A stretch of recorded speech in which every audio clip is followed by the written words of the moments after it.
Jam pertama akan dimulai dalam 5 menit. The first lesson will be started in 5 minutes. Assalamualaikum warahmatullahi wabarakatuh. Waalaikumsalam warahmatullahi wabarakatuh. Waalaikumsalam warahmatullahi wabarakatuh. Kita kelas Geo ya hari ini ya, di hari Senin jam 2 ya. Tadi kita habis Al-Quran ya pagi tadi. Baik, anak-anak, ini kita sudah mulai bergabung semuanya. Semangat pagi, semangat belajar menimba ilmunya di semester kedua ini. Menjaga kesehatan ya, kita tetap menerapkan protokol kesehatannya, yaitu 3M ya. Apa aja 3M? Mencuci tangan, memakai masker, menjaga jarak, Bu.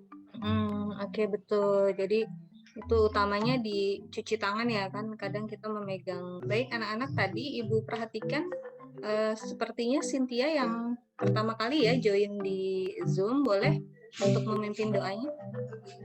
Baik, Bu. Teman-teman, sebelum kita mulai pembelajaran hari ini, kita berdoa terlebih dahulu. One, Ready, two, sit down, three, be quiet, four,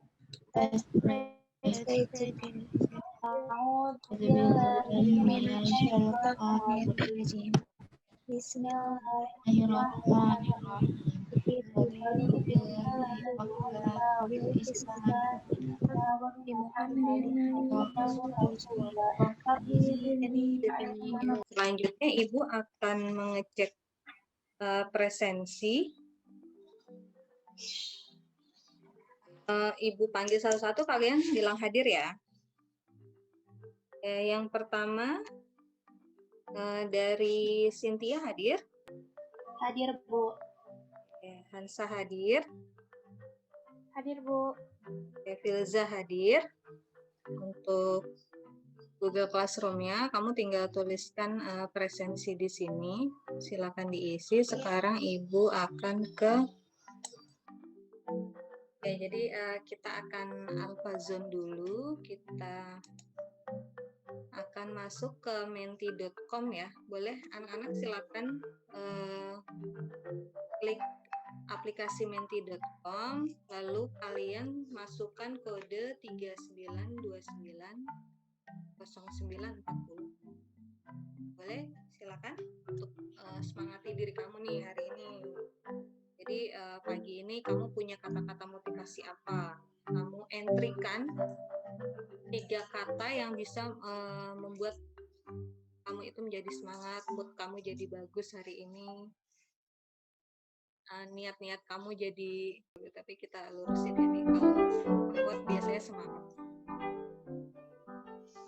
Baik, ini sudah ada yang masuk. Usahanya harus dibarengin doa, semoga lulus SNMPTN. Yuk bisa yuk SNMPTN. Lagi nih semangat. Apapun PTN-nya jalannya. SNM jalannya. Kita perjuangin SNM dulu ya. Baru ke pengenalan materinya.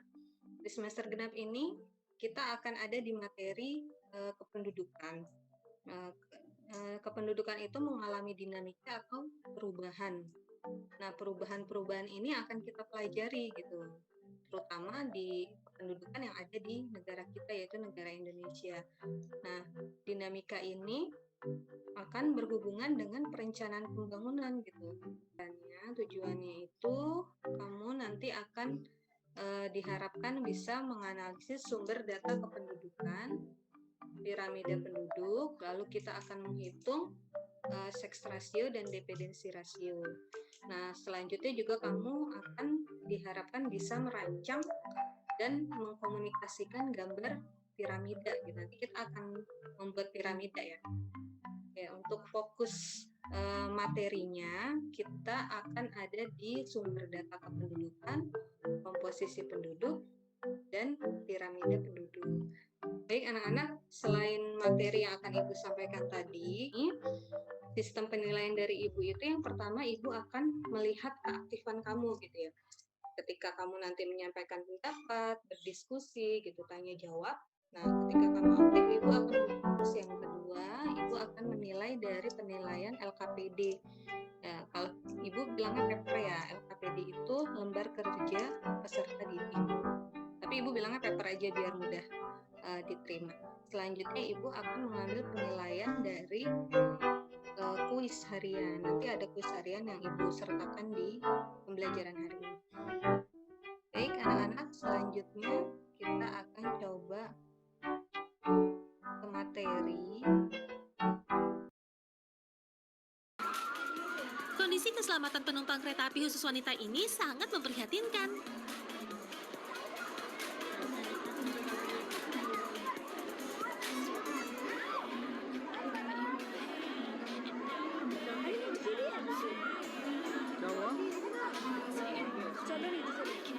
Nah, ternyata guys, dengan syukur karena kereta di negara kita saat ini udah jauh lebih bagus dan teratur dibanding negara yang satu ini. Lihat dan coba bayangin kalau kamu naik kereta di sini.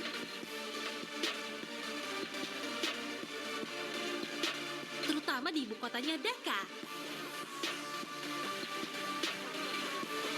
Di kota yang berpenduduk 8,5 juta orang ini menggunakan kereta sebagai alat. Kalau dari video tadi kamu dapat informasi apa saja ya, boleh di-share? Manusianya banyak, Bu.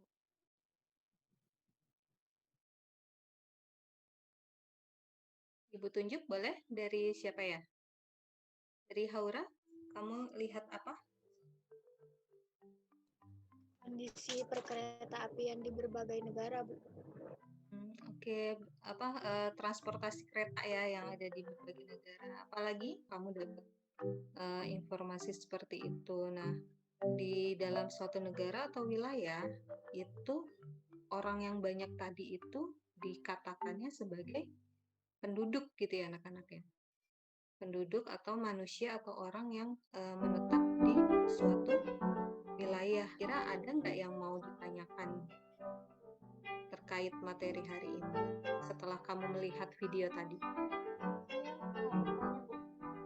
Ya boleh, Hansa boleh dipersilakan bertanya.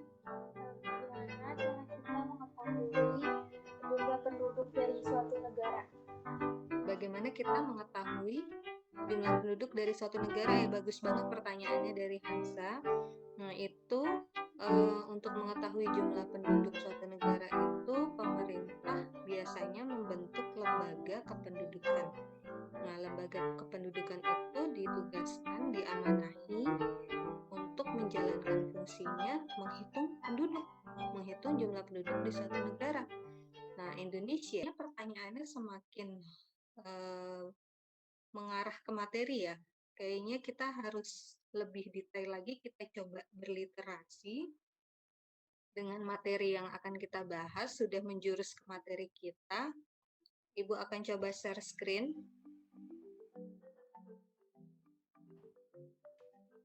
Oke, jadi materi hari ini kita akan belajarnya terutama di penduduk, lalu apa itu sensus penduduk, registrasi penduduk, survei penduduk, dan tadi ada hubungannya dengan pertanyaan kamu juga. Kenapa kita harus mengetahui jumlah penduduk? Nah, berikutnya kalian jangan lupa kita tetap melihat juga ya bukan petuah, apa sih namanya, pesan dari Rasulullah gitu ya. Bahwasanya dari hadis riwayat Abu Daud dan Ahmad, di sana dikatakan bahwa kalian pada hari itu banyak. Apa itu dia secara hukum sah ada di wilayah tersebut ya. Nah, kalau di kita itu kamu dikatakan penduduk Indonesia apa buktinya? Nah, biasanya nanti kalau udah 17 tahun kamu akan boleh membuat KTP. Nah, itu waktu rentangnya itu 10 tahun sekali. Terakhir, Indonesia melakukan sensus itu tahun 2020. Nah, ini tagline-nya itu mencatat Indonesia. Tahun kemarin ya, dari sensus penduduk. Lalu jenisnya ada dua, ada de jure, ada de facto. Kalau de jure itu sensusnya berdasarkan tempat tinggal, jadi petugasnya datang ke rumah kamu, didatangin sesuai alamat. Kita coba langsung ke praktik membuat piramida penduduk gitu. Jadi kita sudah berliti, tinggal mengikuti saja. Oke, di sini Ibu sudah mengkopas datanya anak-anak. Nah, ini datanya untuk kelompok umurnya dari 0 sampai 4 tahun sampai 65 plus ya. Nah, dan di kolom keduanya ada laki-lakinya, sudah Ibu pindahkan, perempuannya juga, lalu jumlah.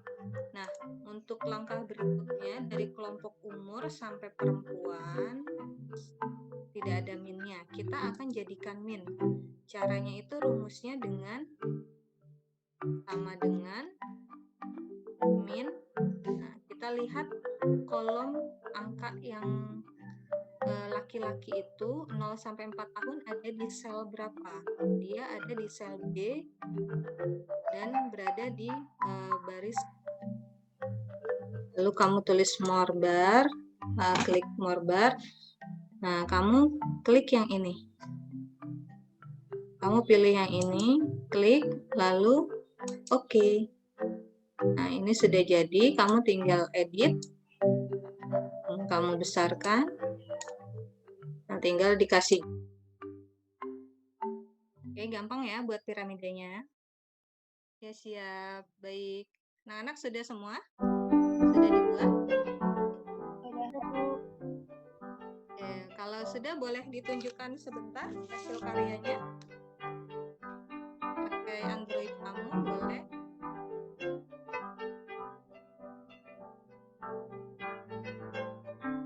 Boleh didekatkan, agak silau. Sebentar Ibu ambil fotonya dulu ya. Sania sudah boleh, Nak? Yes. Berikut adalah piramida penduduk yang sudah saya buat dengan menggunakan Microsoft Excel. Piramida penduduk Provinsi Sulawesi Selatan tahun 2015 memiliki jenis piramida ekspansif dengan komposisi penduduk 4,1 juta penduduk laki-laki dan 4,3 juta penduduk perempuan. Usia berdasarkan kelompok umur paling banyak berada di usia 15 sampai 19 tahun, baik laki-laki maupun perempuan, dan usia paling sedikit berada di usia 60 sampai 64 tahun. Sulawesi Selatan tahun 2015 memiliki jumlah lansia terbanyak pada usia 65 ke atas. Sekian, terima kasih. Oke, terima kasih Cynthia. Bagus banget untuk analisisnya, nanti jangan lupa dipindahkan ke paper yang ketiga ya. Sebentar, dari yang kita pelajari hari ini, coba boleh diperhatikan dulu infografisnya. Data-data kependudukan yang terkait materi hari ini silakan kamu jelaskan. Siapa? Berdasarkan sensus penduduk tahun 2020, jumlah penduduk Indonesia sebanyak 270,20 juta jiwa, Bu. Ya, betul. Di situ tertulis angka yang besar ya. Jumlah penduduk Indonesia bertambah menjadi 270 juta jiwa gitu. Kamu kuis harian sudah Ibu share di Google Classroom, tinggal kamu klik, kamu kerjakan 5 soal saja. Boleh dimulai dari sekarang, silakan dikerjakan. Kuis hariannya di Google Form, Ibu membuatnya, kamu jangan lupa tuliskan nama, kelasnya, kamu mendapat ilmu apa saja hari ini, boleh disimpulkan. Dapat mengetahui apa itu penduduk. Bisa mengetahui apa itu penduduk, apalagi Bisa tahu jenis sama metode sensus penduduk, Bu. Oke, tadi di sensus penduduk ada jenisnya, ada metodenya, betul sekali. Apalagi kamu tadi bisa tahu komposisi penduduk dalam satu wilayah atau negara, Bu. Alhamdulillah kita sudah menyelesaikannya materinya ya untuk hari ini, dan sudah masuk juga untuk kuis hariannya. Tinggal paper yang belum diunggah, jangan lupa. Baik anak-anak, alhamdulillah sampai sini dulu materinya. Nanti pekan depan kita masih akan bertemu lagi di pertemuan berikutnya, yaitu kita akan ke materi masih di kependudukan, tapi kita fokusnya ke baca hamdalah.